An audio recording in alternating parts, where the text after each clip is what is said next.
పిన్ని చెప్పినట్టుగానే స్వప్న ఇంటికి వెళ్ళాక ఎవ్వరూ చూడకుండా పిన్ని మంత్రించి ఇచ్చిన ఆ వస్తువులని వంటగదిలో, హాల్లో, బెడ్రూముల్లో పెడుతుంది. అలాగే ఇంట్లో వాళ్ళు వద్దని చెప్తున్నా వినకుండా ఇంట్లో అన్ని పనులు తనే చేస్తుంది.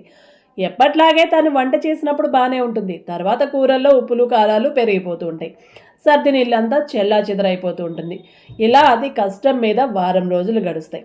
తరువాత రోజు మధు ఆఫీస్కి వెళ్ళగానే స్వప్న ఇంట్లో వాళ్ళు చూడకుండా తప్పించుకొని వెళ్ళి పిన్నిని కలుస్తుంది. పిన్ని స్వప్నని కూర్చోబెట్టి, స్వప్న నీ దెయ్యాన్ని పట్టేసుకున్నాను చూస్తావా అని ల్యాప్టాప్ తీసుకొచ్చి స్వప్న చేతికిస్తుంది. స్వప్న అయోమయంగా పిన్నిని చూస్తూ ల్యాప్టాప్లో దెయ్యం ఉండడం ఏంటి పిన్ని అని అడుగుతుంది. పిన్ని ల్యాప్టాప్ ఓపెన్ చేసి అందులో ఉన్న వీడియోని స్వప్నకి చూపిస్తుంది. ఆ వీడియోలో స్వప్న వంట చేసి బయటకు వెళ్ళిన తర్వాత వాళ్ళ మావగారు కూరల్లో ఉప్పులు, కారాలు కలుపుతూ ఉంటాడు. అది చూడగానే స్వప్న షాక్ అయి పిన్ని వైపు చూస్తుంది. కాలు విరిగిన దగ్గర నుంచి అత్తగారు మంచం దిగిందే లేదు. అలాంటిది ఇక్కడ వీడియోలో చూస్తే డాన్సులు కూడా చేస్తుంది. ఇంకా ఇంట్లో నీట్గా సర్దిన వస్తువులన్నీ మావగారో లేక ఊరు నుంచి వచ్చిన మధు చెల్లెలో చెల్లాచెదురుగా పడేస్తూ ఉంటారు. అంతేకాదు, స్వప్న తాగే వాటర్ బాటిల్లో వాళ్ళ మావగారు ఏవో టాబ్లెట్లు కలుపుతూ ఉంటాడు. ఆ వాటర్ తాగిన తర్వాత స్వప్న మైకంగా వెళ్ళి తన రూమ్లో పడుకుంటూ ఉంటుంది. ఇదంతా చూసిన స్వప్న నాకంతా అయోమయంగా ఉంది పిన్ని, ఏంటి ఇదంతా అని అడుగుతుంది. నువ్వు నాకు విషయం చెప్పినప్పుడే ఇలాంటిదేదో ఉందని నాకు అర్థమైంది స్వప్న. అందుకే నేను నీకు మంత్రించి ఇచ్చానని చెప్పి తావీదులు ఇచ్చాను కదా, అవి తావీదులు కాదు, సీక్రెట్ కెమెరాలు. మీ బాబాయి ఒక న్యూస్ రిపోర్టర్. సీక్రెట్ ఆపరేషన్స్లో వాడతారు వాటిని. మీ ఇంట్లో దెయ్యం సంగతి ఏంటో తేలుద్దామని వాటిని నీకు ఇచ్చానంటుంది పిన్ని.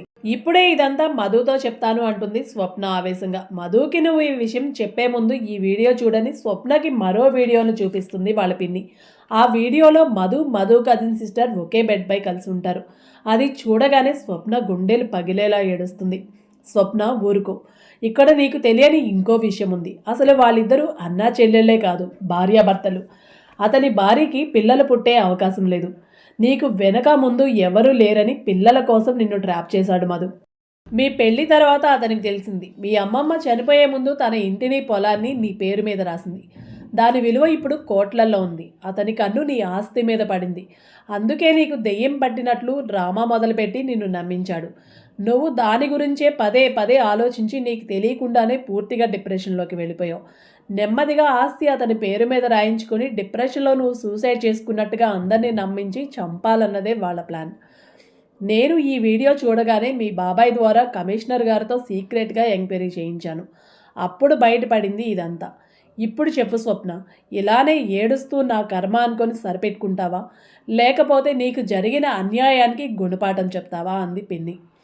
తన కన్నీళ్లని సంకెళ్ళుగా చేసి స్వప్న ఆ కుటుంబానికి గుణపాఠం చెప్పాలని బలంగా నిర్ణయించుకొని బయలుదేరింది. ఈ స్టోరీ మీకు నచ్చితే తప్పకుండా లైక్ చేయండి. Please subscribe my channel. Thank you my friends.